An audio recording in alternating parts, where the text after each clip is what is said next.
महाराष्ट्र राज्याचे आदरणीय उपमुख्यमंत्री अजितदादा पवार साहेब यांच्या उपस्थितीमध्ये आदरणीय या जिल्ह्याचे पालकमंत्री तानाजी सावंत साहेब यांच्या उपस्थितीमध्ये मंत्री महोदय बनसोडे साहेब, माजी मंत्री बसवराज पाटील साहेब, सर्व आमदार उपस्थित, सर्व नेते मंडळी यांच्या उपस्थितीमध्ये महायुतीच्या उमेदवार आदरणीय अर्चनाताई यांचा फॉर्म भरतोय आपण बांधवांनो। निश्चितपणाने या ठिकाणी उपस्थित हा जनसमुदाय पाहता आदरणीय दादा सावंत साहेब, तुम्ही जरा या ठिकाणी पुढाकार घ्यावा अशी आम्ही सगळ्यांच्या वतीनं आपल्याला विनंती करतो। आणि या ठिकाणी निश्चितपणानं आज सावंत साहेबांच्या उपस्थितीनं सर्वांचे चेहरे या ठिकाणी फुललेले आहेत आणि या ठिकाणी आदरणीय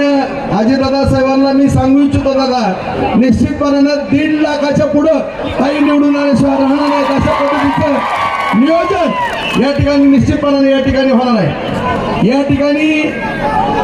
काही भंगारवाल्यांनी एवढं नाटक केलं इथं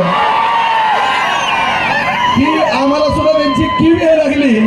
त्याच्यामुळं बांधवांनो, निश्चितपणानं या मराठवाड्याला पाणी कोण देणार आहे,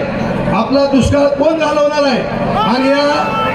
भागाचा विकास माननीय नरेंद्र मोदी साहेब यांच्या मार्गदर्शनाखाली आदरणीय एकनाथ शिंदे साहेब, आदरणीय फडणवीस साहेब, आदरणीय अजितदादा साहेब, या जिल्ह्याचे पालकमंत्री आदरणीय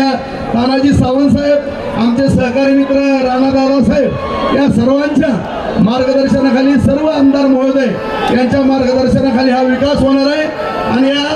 होरपळलेल्या जनतेला, शेतकऱ्याला न्याय देण्याच्या दृष्टिकोनातनं ताईंना विजय करण्यापर्यंत शेवटच्या मतदानाच्या 5 वाजेपर्यंत कुठून सगळ्यांनी पडावं एवढीच विनंती करतो आणि माझे 2 शब्द संपवतो। जय हिंद, जय महाराष्ट्र।